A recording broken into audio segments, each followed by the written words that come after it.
What's going on, guys? Welcome in Saturday College Football Week 4, September 24th.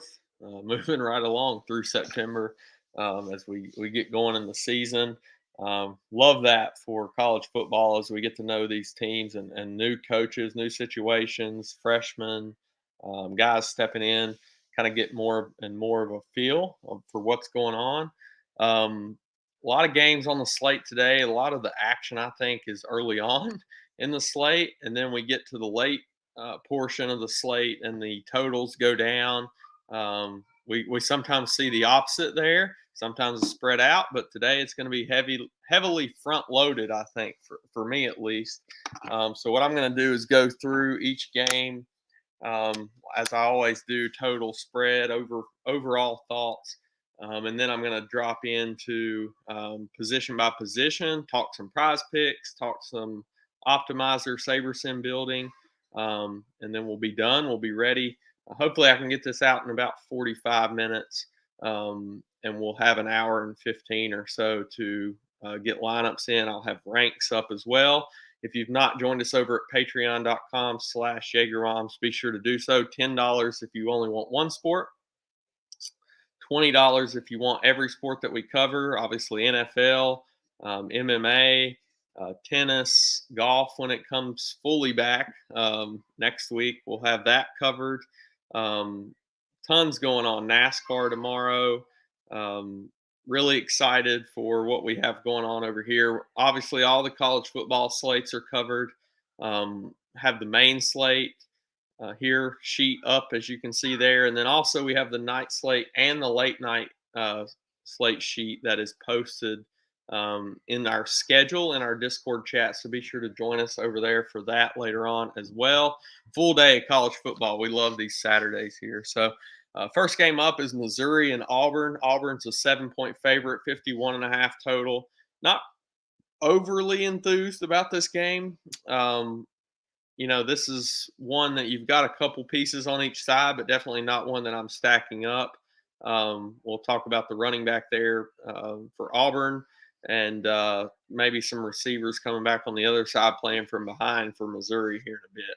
Duke, Kansas, can't say the same about that. This game, I really am excited to build some game stacks here. I will have quite a bit of exposure here in this one. We saw Kansas start out the year hot. Duke has not been horrible by any means on offense. I think we could see some points today. The total believes so as well, 63.5, 7-point home favorite for Kansas. Like both sides, like I said, of the ball here. TCU, SMU, TCU is a 2.5-point favorite. 71 total, biggest total on the slate. I think we see tons of exposure here through the field, and I think I'm going to have quite a bit of exposure as well. It's hard not to when you're looking at these offenses. I think we could just see a massive in Texas. Baylor, Iowa State, 2.5-point favorite, very low total, 45. Not overly enthused. There's really one play in this game, Xavier Hutchinson, that we'll get to at receiver, that I have tons of interest in. Just gets peppered with targets, even though you have a team that is in a tough matchup here and a very low total. I will have some exposure to him. Clemson and Wake Forest. Clemson 7.5-point favorite here, 55.5 total. Kind of like the Wake side here. On the betting angle, I do. I like the 7.5 points. You get the hook there. Hartman coming into the year, we didn't know how quickly he would be back, but he is back. And then we've got Perry and Donovan Green, just the same complement as receivers as what we saw last year. And I think this is a tough spot for Clemson. I'm not completely sold on them yet. With DJ at quarterback, I don't think as they step into a tougher schedule here, and this is one, and I think he could struggle a little bit. So I like the Wake plus 7.5, maybe even on the money line on a betting angle. As for DFS, I think there are some goods here. Not really in love with anything on the Clemson side, but I think you could play a receiver or two mixing in there on the Wake side with Perry would be number one, and then Green number two. Maryland and Michigan. This isn't a very interesting one to me. I like a little bit of both sides. If you're playing Michigan, they're a 17-point favorite, 64.5 total. So very, very good total. If you're playing Michigan and stacking them up, I think you need a run back with Maryland because you're going to need them to keep this game close if you want just massive points. I think you can play the run game for Michigan. I think you can play, and there's some injury news that I'm still watching there for Michigan too. But you can play the passing game. I really like Michigan here, and I really hope Maryland can somehow keep it close. I don't think I'll go any full stacks here. I think it'll be meaning I'm not going to play both quarterbacks in the same lineup, but if I'm stacking up Michigan, I may look for that Maryland run back in the receiving game, like I talked about. Penn State, 28-point favorites against Central Michigan, 61.5 total. Penn State should roll here. There is some injury news too with Lee at running back that I want to watch out for because that could open up some value at the running back position for them. And I think they run it down Central Michigan's throats today, even though really the stronger part of Central Michigan's defense would be the rushing defense. But I think Michigan Penn State just overmatches them quite a bit today. Let me scroll down on the sheet. We have Florida, Tennessee. Tennessee 11-point favorites, 63 total, pretty big total here. Really like this one. Both sides, I think you can play hooker. I think you can play small as long as he is in. That's some more news that I'm watching out for. Was questionable early in the week. Looked like he was practicing. Tillman is out for Tennessee at receiver, so that was confirmed a little bit before I came on. So it's definitely some value there in the receiving core for Tennessee. And I think we all know what Hooker is. He can throw, he can run, just has massive upside anytime he steps on the field. Anthony Richardson for Florida would be a fine run back. Obviously, he gets it done with his legs. So potentially a game stack here. Not sure that that's one I'm going to prioritize. But man, this Tennessee team should mash Florida on the ground today. Really expecting a lot of good things from Tennessee today. Projected for almost 40 points as well. Texas Tech, Texas. Some injury news also as the season rolls on. We're going to be watching more and more injury news. But Texas Quinn Ewers is questionable. 7-point favorites, 61 total. I like Texas here. If I was betting the game, I would be going -7, no matter which quarterback is in. For DFS, I would like for Quinn to be in there. I think it does a lot for their passing game. Obviously, we've got Bijan Johnson or Robinson who can just break one at any time. So I'll have some exposure to him. Maybe Roshan Johnson as well out of the backfield could. The Texas Tech side's really just run backs for me. I'm not playing Donovan Smith. I'm not stacking them up. So if I'm running one back, playing the Texas side, I think that makes some sense. North Carolina, Notre Dame.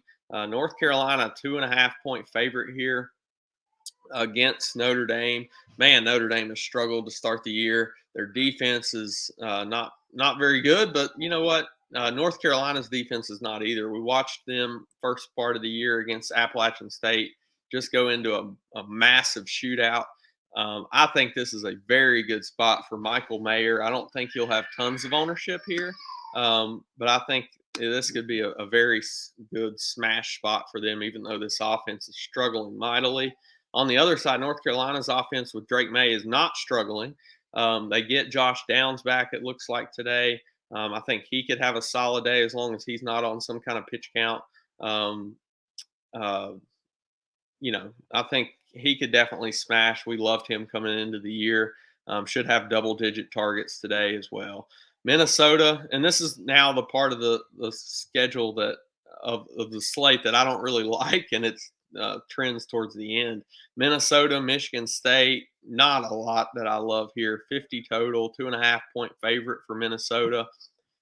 We know what they like to do. They like to run the ball down your throat. They get a tough matchup here, but I promise you they're not going to stop trying to run it down their throat. They do lose Altman Bell, so there could be some value at receiver there for them, but they only throw it 30% of the time so far this year. Um, Minnesota, we know Ibrahim is very high price, but I think could get there. Not somebody that I'm going to be just jamming into my lineups by any means, though. Indiana, Cincinnati, 16.5 point favorite.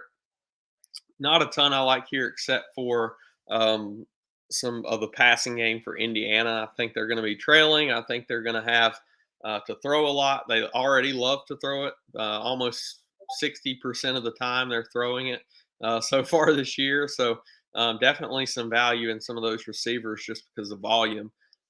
Last game of the slate, you've got Oregon, you've got Washington State. Oregon's a 6.5 point favorite. This would be the only later game that if you're jamming in the first part of the slate and you're trying to sweat it out, this would probably be the game that I'd be the most worried about. Um, Oregon coming off a very solid win. Bo Nix got it done last week. I think he's in play. Um, on the Washington State side, I think you can definitely go there. They love to pass it as well, 60% of the time almost. They have a lot of volume there in the passing game that I think you can get to as well. So I'm going to hop right into quarterback. I'm going to do quarterback kind of by salary, and then I'm going to go through running back and receiver probably by team after I touch on the top price portion of that range. So I mentioned Hooker. Um, he is right up there. I've not made a decision on exactly who's going to be my top quarterbacks today. Those will be, and I just noticed that this says 2020 stats, so I need to update that on the template.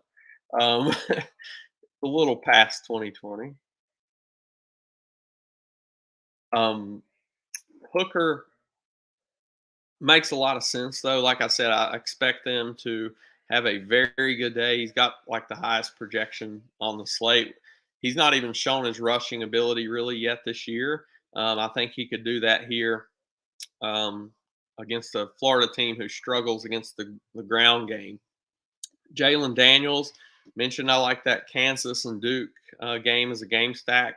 Now he's another guy who gets it done on the ground, so has been very good to start the year, and I expect nothing to change here.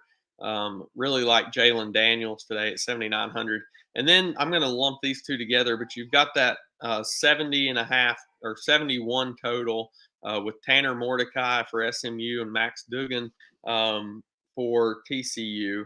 And I really like both of those. I think you can throw both of them in a lineup, run some receivers with that, maybe even a running back, and go for it. I think that makes a ton of sense. I think that'll be a popular build today, but you have to like it with that total.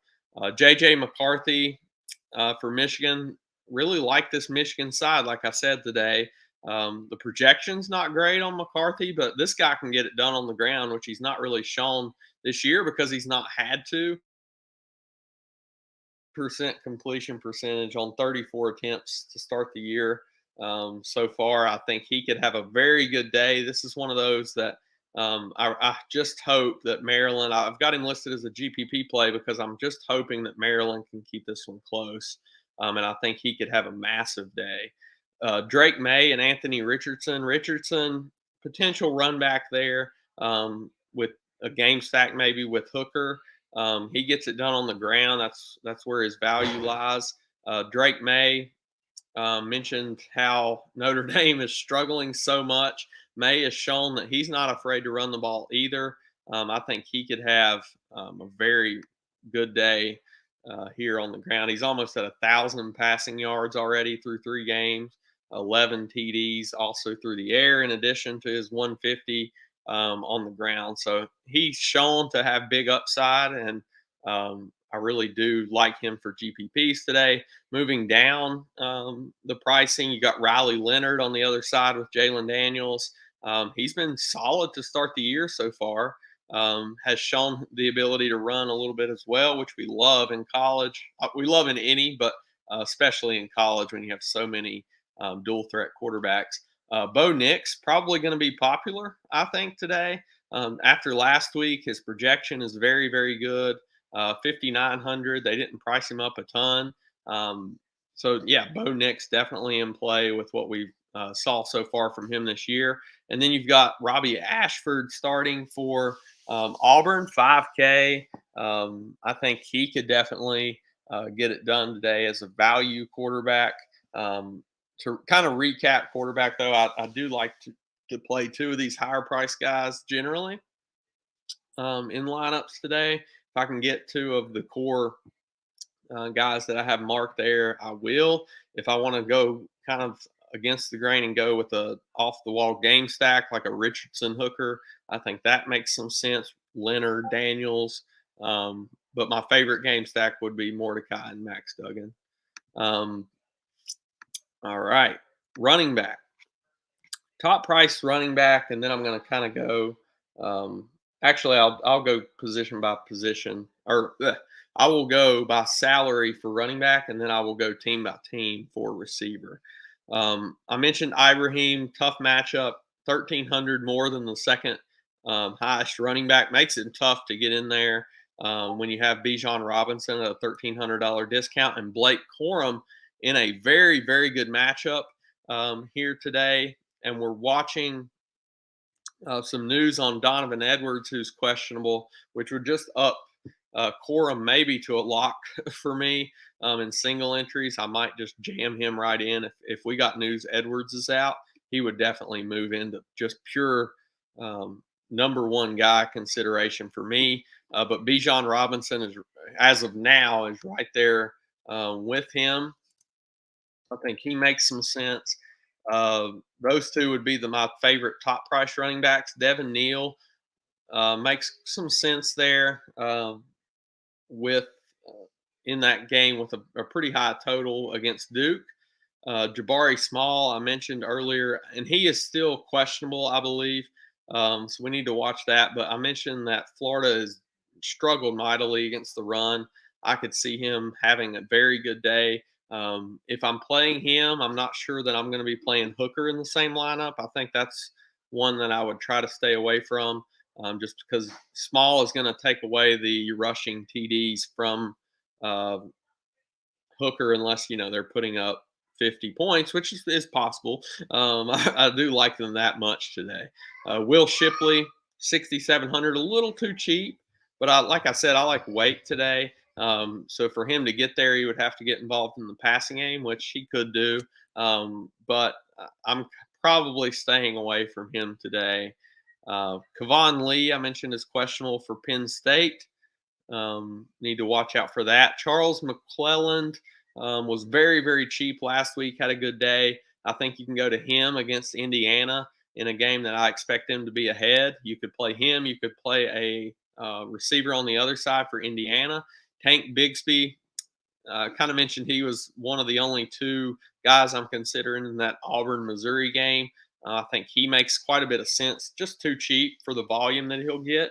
Not the easiest matchup here, but definitely could get it done. Trey Siggers in that game stack makes some sense at 5,900 in the SMU TCU. Chris Tyree mightily overall on defense, but especially against the run. I think he could be a good play today. So if you're playing that game stack, you're probably playing May, possibly Downs, and then on the other side, Mayer and Tyree, I think make some sense in that game stack. Taj Brooks, fine play, 5,400 for GPPs in the Texas Tech game. Gets involved in the passing game quite a bit, which obviously Texas Tech throws it a ton. So it's good to see that the running back gets involved there. Roshan Johnson, GPP pivot. If you're not playing Bijan Robinson, I think you could go there to Roshan for sure in this game. Brock for Iowa State, probably the lowest ranked running back that I have highlighted is Brock. Has a good amount of volume, but I just don't love this game. overall, and I like one of his receivers on his team a little bit more. And lower than his pricing, Nakia Watson, the transfer from Wisconsin, I think it was. Um, 4,600 is just too cheap for the role that he's carved out here for Washington State. So I really do like him for some salary relief. So Roderick Thompson, 3,900, makes some sense as well, down there in the cheap range. Jordan Waters would be kind of a game stack type piece in the Duke Kansas game. And then Richard Reese, who should get the start in this Baylor Iowa State low total game. But man, he's 3K, should be getting the start. We saw a solid year for him to start. And he's just way too cheap. This is just the wrong price for him, to where I think we are going to get quite a bit of him in builds. I think a lot of people will. But you know me, I love the cheap running backs in college DFS. That does it for running back. Actually, it doesn't. I'm going to go ahead and highlight Nicholas Singleton as a GPP option. If Kevon Lee is out, I think that moves Singleton into play even more. Really think he could have a big day against Central Michigan. So that would be a GPP play for now. I think you could potentially up him to say a single entry type play if Lee is ruled out. For receiver, and I'm going to sort this sheet here, and I will sort it back though when I get done. So really, the first play to me would be the two receivers that I have highlighted there for Clemson. Bo Collins, not in love with that, but if my game script works out and Wake gets ahead, kind of takes and wins this game, they're going to be throwing a little more. Not that I love DJ throwing these guys the ball, but it would just up their volume a little bit. Antonio Williams actually would probably be my preferred play if I'm going to a Clemson receiver, the freshman, 3K. Really like what I've seen out of him so far in the games that I've watched. So I would have some interest in him. For Central Michigan, as a run back, if you're playing some of that Penn State offense, you could go Jalen McGaughty.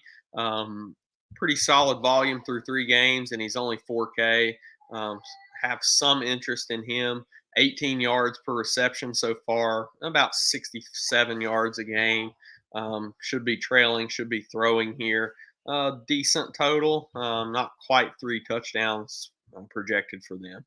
For Duke, favorite receiver for them, probably the only one that I'm going to play is Jalen Calhoun. Compare him up with Riley Leonard. 6,100 is a fair price in this game environment that I really like. Think he could have a massive day. Speaking of massive days, at the volume that Xavier Hutchinson is getting so far this year, even in a low total like this at 45, I think you have to have interest in Xavier Hutchinson. 28 receptions through 3 games, 5 touchdowns. Man, it's been a very much a one-man show at the receiving position for Iowa State so far. Moving on to Indiana. Indiana should be throwing down in this game, and Cam Camper is a guy that we love for PPR scoring. 97 yards per game this year, 23 catches through 3 games, in an offense that loves to throw the ball. So have quite a bit of interest in Cam Camper at 5,600 today. For Kansas, it makes it tough with Jalen Daniels in that there's not really anybody to pair him with, and what he gets it done a lot through the ground, on the ground. Luke Grimm at 5,300 is really the only guy that I'm going to consider pairing him with, but definitely a guy that you can play by himself is Jalen Daniels. For Michigan, Ronnie Bell, really the only guy that I'm considering. Eric All is questionable. That would move Luke Schoonmaker into the starting tight end position if that happened to occur, if All is out. But Ronnie Bell makes quite a bit of sense as a run or as a receiver there. Compare him up with McCarthy. For sure, McCarthy is a guy that you could play by himself as well, but Bell would be my favorite pairing with him.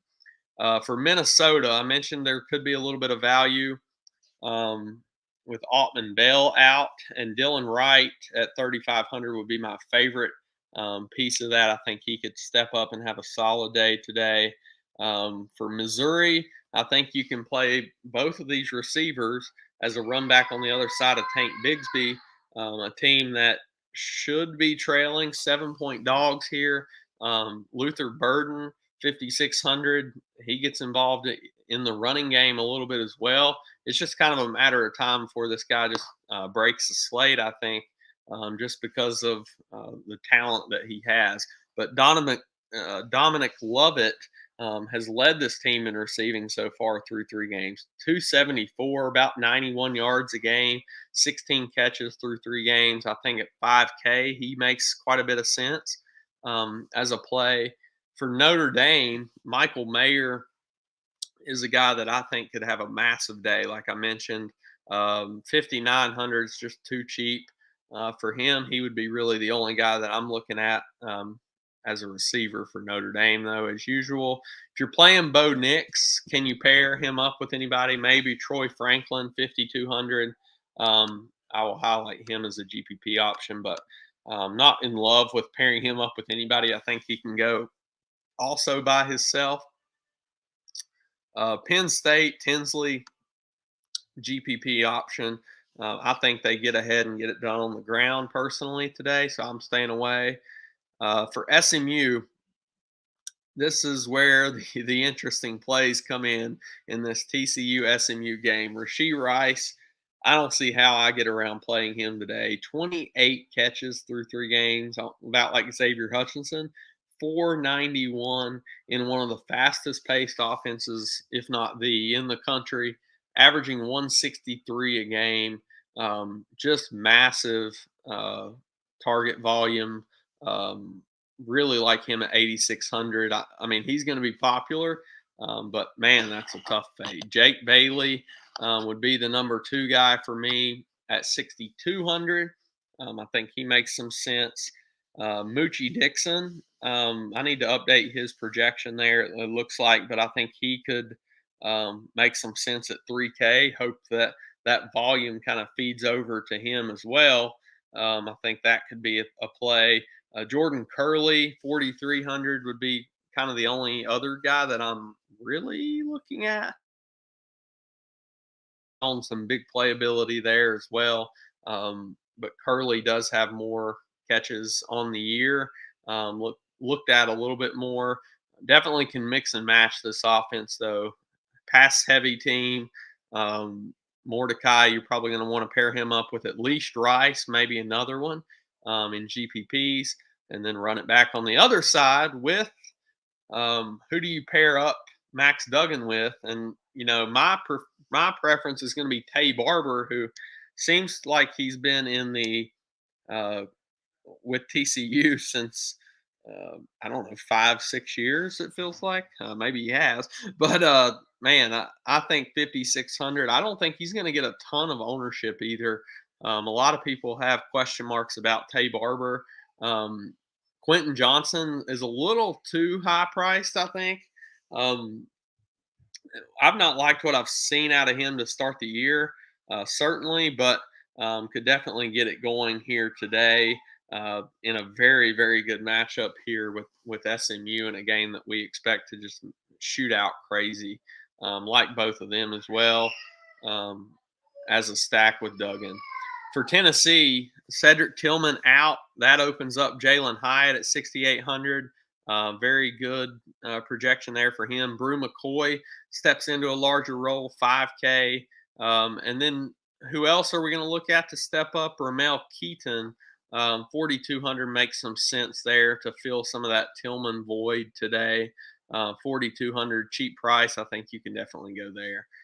Texas Tech, Miles Price. This would be one that I'm picking Price or Bradley to run back on the other side if I'm playing a piece or two from Texas. Not stacking this team up, but they do throw it a ton. and Bradley and Price have shown some ability to get it done, break some big ones here. Bradley has a very good projection for 4K, so might lean him, but Price is definitely a very, very solid at 5,400 as well. Josh Downs, he's back for North Carolina, going to be their main guy. I don't know that I can fit him today playing Rashee Rice, 7,800. Um, this could be a definite pivot, though. If you want to go here, hope that Notre Dame continues to struggle and know that Josh Downs is going to have massive volume. As we saw in the game that he's played this year, he did 2 TDs, 9 catches, double-digit targets. Very solid day. Xavier Worthy, he's a guy that I hope Quinn Ewers is in, and he's in play. Probably if Ewers is in, but if he's out, he's probably not in my pool.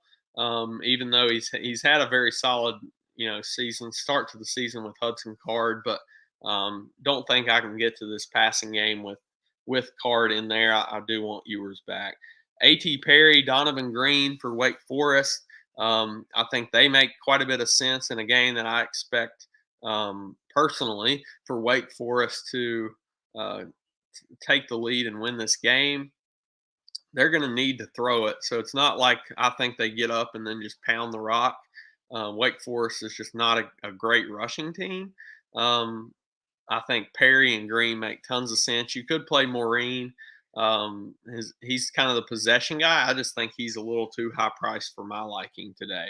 Washington State last receivers on the slate. Their guys are just way too cheap.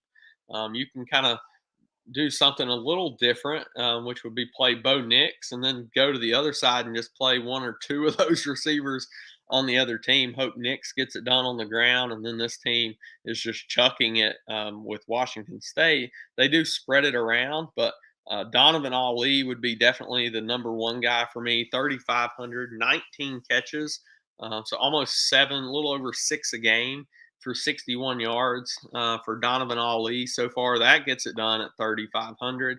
Stribling 4,600, just again too cheap. 14 catches, 3 TDs on the year so far. And then Lincoln Victor would be the number 3 ranked Washington State receiver for me at 3,200. This team loves to pass. We know that. And then all of their receivers are 4,600 or less. All the rest of them besides Stribling are in the 3K range. So definitely have some interest in them as well. Wanted to show one thing on the sheet that I have added this week, and that would be prize picks. If you guys have prize picks on the slate, be sure to hop them in our chat. We have a link to use to get 100% match up to $100 if you use our link, so be sure to do that. I have filtered today. They do have more on their site that aren't on the main slate. It's just I'm not doing research myself outside of the main slate, so I don't feel comfortable looking and giving you guys any plays outside of that unless I just had tons and tons of time to do that. And there could be some edge on those other plays, but just not something that I'm adding this week at least. But what I wanted to show you was the way that I've got this set up is we've got the player, the matchup, and then we've got the Vegas odds with the implied team score there. And then you've got the opposing pass defense and rush defense. So you can quickly see which way the opposing defense is leaning on what they can stop or if they can stop anybody. After that, we've got the props. So the yellow tabs would be all of the prize picks props. And then the white ones beside those would be stats that I think would be helpful for you guys to look at to say, is this a value or not? So the first one, we've got fantasy score. And then we've got our projection beside that. They do have the same scoring as DK, so that makes it kind of easy for quarterbacks. Obviously, don't get the bonus, but our projections don't really take that into account anyway. So just for example, how to read this top part, DJ at quarterback 20, projection on on prize picks. for fantasy score. Our projection is 22. That gives a 2 point differential there. And what we're really looking for is these higher ones. So, like Max Duggan would be a very solid pick for me today, just because of this game environment. Um, let's see here. And it looks like something is off on the QBU. Hold on one second.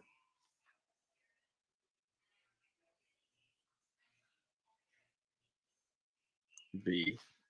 Hold on one second. So we can look at passing yard. There we go.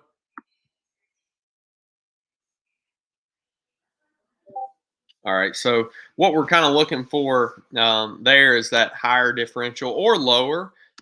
You could potentially look at somebody who had a minus. Our projection's much lower than Prize Picks, and go the opposite way. Go with the under. You can do this with the passing props here. So just for example, this is showing pass yards per game. So Tanner Mordecai so far this year 337 a game. Prize Picks has him at 317. So I think he can go over 317, but that is a very high one. Talia has averaged almost 300 so far this year, and his is at 254 in a tougher matchup. Obviously, you can kind of combine this number 3 ranked pass defense. Well, his yards per game is probably going to go down some. You have the same thing for rush yards, receiving yards, and then the combination. You have receptions when we get down to receivers as well. Can see how many they're catching a game, and then we've got all the way out for touchdowns. And what we do is highlight in these columns here. If I go in here and I say, all right, I like Max Duggan to go over, I'm going to highlight that green, just like I do a normal play, a core play on the position tabs. But let's just say the opposite. All right, McCarthy, and this is not the case, but McCarthy, I like to go under just with this negative differential.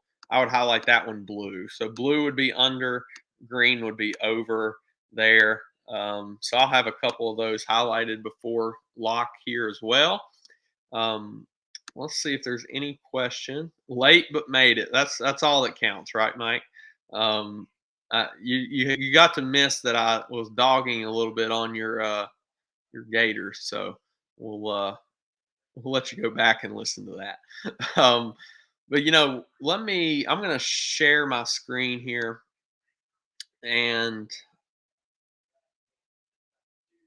if you give me just a second, I'm going to share Saber Sim, and I did this on the Thursday show, so if you've already seen it, maybe you don't have to necessarily watch again. But I'm going to copy, and I've got a projection import tab up. I'm going to copy our projections in.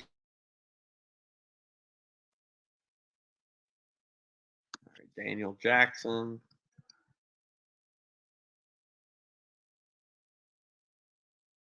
And I'm going to apply and save. All right, so now I've got our projections in there. Their new feature that they've added just this week would be lineup rules. And what you can do is come in here and add a new rule. A problem that I was having here in Sabre was that I didn't think the ability to do stacks with these super flex quarterbacks. It wasn't giving me fully correlated lineups like I liked. They've added this feature, and now I can do group rule by group, and I can do automatic. So if we use at least a quarterback, and this will apply if they're in the super flex as well, on a team, then I want to use at least one secondary player in the receiver position, which that also applies to flex and super flex now in there. So what I'm going to do is save 26 manual rules. And then what you're going to see here is that all of these teams have that rule now. So for example, North Carolina, if I play Drake May, I want at least one of Josh Downs, Kamari Morales, Bryson Nesbitt, so on and so forth. Have that for every team, just that quick. Now, I did run into some trouble last night. So if you guys know better than me, um, and have used Sabre a little more, and I'm still trying to figure out this answer. I'm going to reach out to them today to see if I can get it. But I did run into a problem last night, and we could run into it today with running quarterbacks that I don't want to stack. So you can go in here and delete the specific rule for Kansas would be the team that I would be having the trouble with because I was having it with Air Force last night. Um, where is Kansas? I'm blind. There it is. So I don't necessarily want to stack Jalen Daniels in every lineup that I play him in. So what I was doing last night was deleting this rule out, right? But it still wasn't doing it. It was anytime I was playing him, it was wanting to. Anytime I was playing Hazik Daniels, it was wanting to play the only receiver I was even going to have in the pool for them, which is Dane Kinneman, who ended up being out. And I kind of just scrapped the idea totally and ran one lineup because I was pushed for time anyway. Wasn't really able to be around much yesterday evening. But I am trying to figure out this rule. I will post if I can figure out. First, I'm going to run it and see if it just does the same thing to me today. So I'm going to go in here really quick. All right, so we've got that in there. We've got those rules. Maybe if I just leave it as a manual rule, it will not do that. All right, I'm going to go in here to filter Kansas receivers and uncheck all of these guys. And then I'm going to tell it that I still want 25%. So I unchecked all the receivers, but I still want 25% Jalen Daniels. And I'm just going to see if that works here. Let me unfilter. All right. Oops. All right. Jalen Daniels, 25. And instead of going to each of these tabs, I've found it a lot easier to type in the search box quarterback, especially after you run your builds. So you're getting the exposure and leaving it on the all tab, you're getting the exposure in the super flex of what it is combined as well. Because if you click into here, you're only getting their exposure of what they are in the quarterback position. So I said I want 25% Jalen Daniels. If what was happening last night, it's not going to give me any Jalen Daniels, and it's going to say there's a problem because it was not giving me any lineups with Hazik without the receiver. So maybe that was just the fix. I was saving it as an automatic rule last night, kind of like I showed on the Thursday show. Now let's just see if I can get Jalen 25%.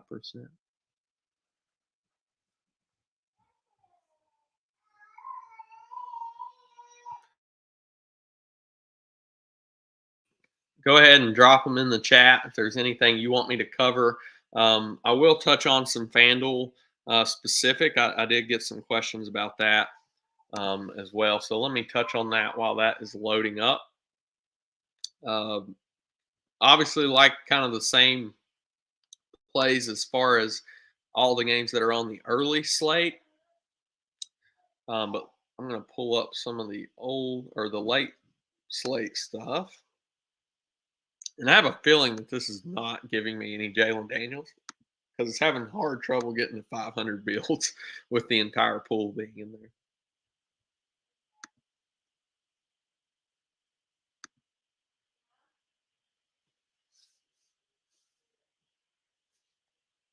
All right.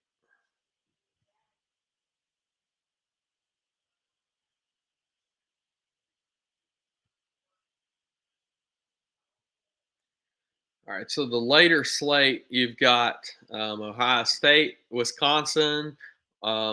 This is for FanDuel, the games that are on the FanDuel slate. You've got Oklahoma is on that slate as well with Kansas State. So Dylan Gabriel. I'm going to touch on quarterbacks.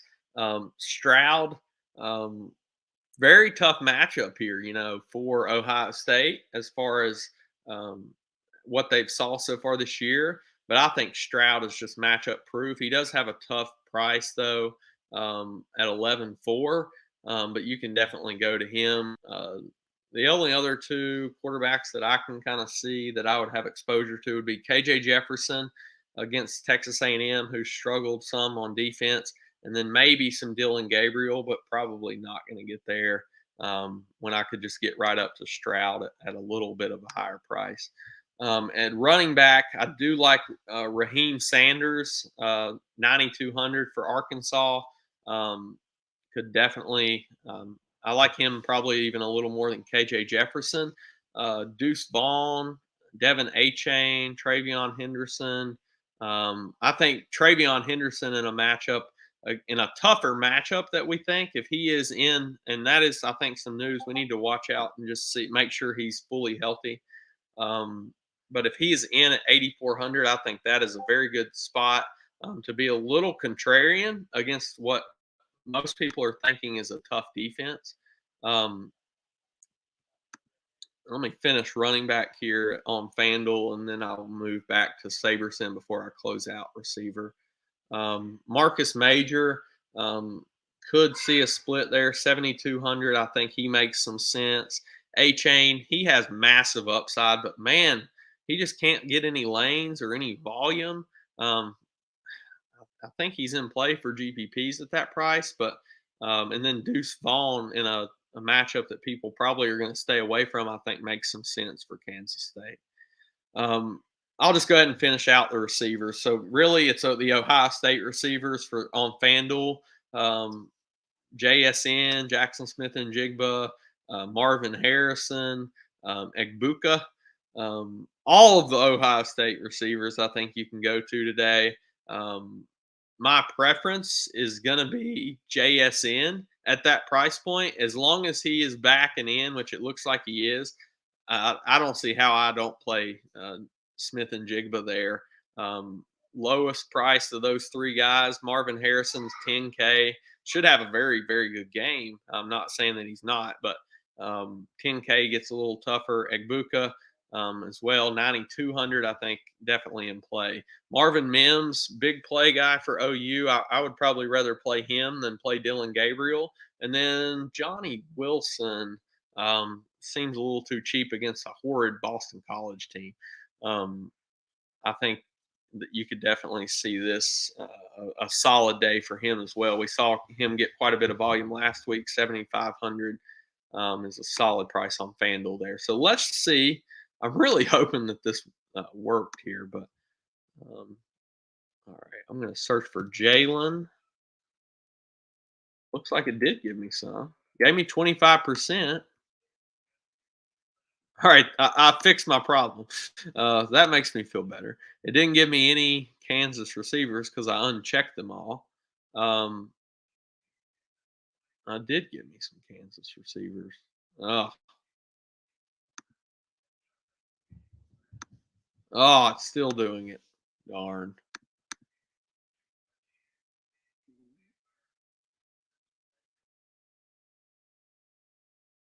I think it looks like it still gave me. I'm not sure how it filtered that guy back in.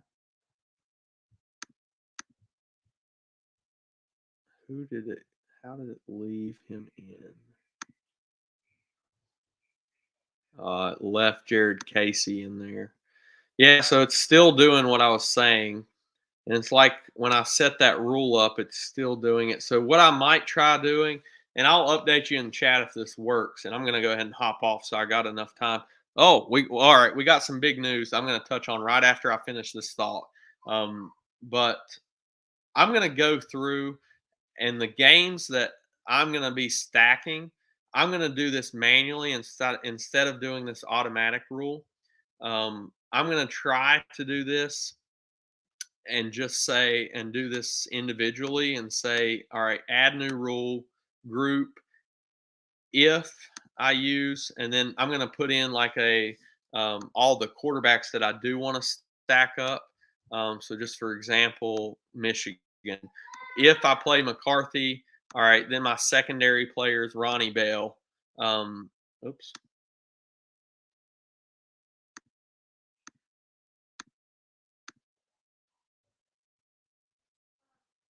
Use at least the secondary player, Ronnie Bell. So that's where I'm going to go there and try to do this manually.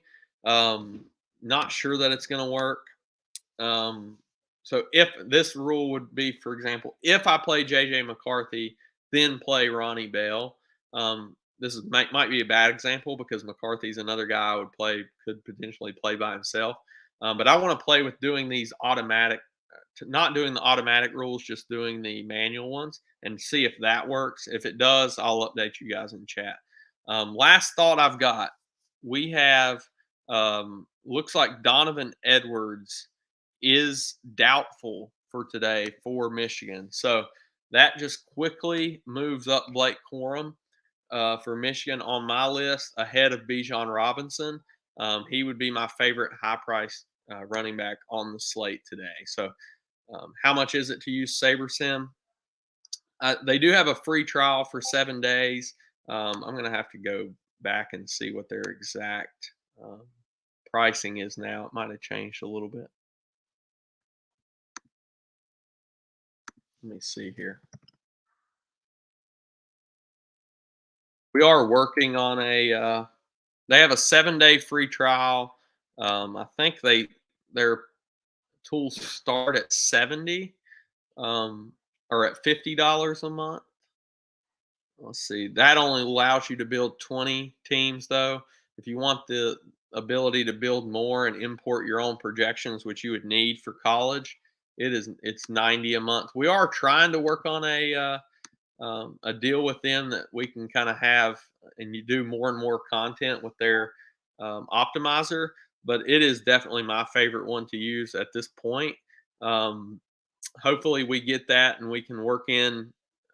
We wouldn't probably do a discount on their product, but we would do one on ours if you joined us and signed up with SaberSim as well. So hopefully that's in the works. It might not be for a few more months until later on towards the end of football season, but in the meantime, they do have a 7 day free trial if you want to use them as well and use their full tools. Be sure to join us in our Discord. Like I said, patreon.com/JagerBombs. Can sign up with prize picks as well. Good luck to everybody today. I'm going to hop on off. See you guys in the chat.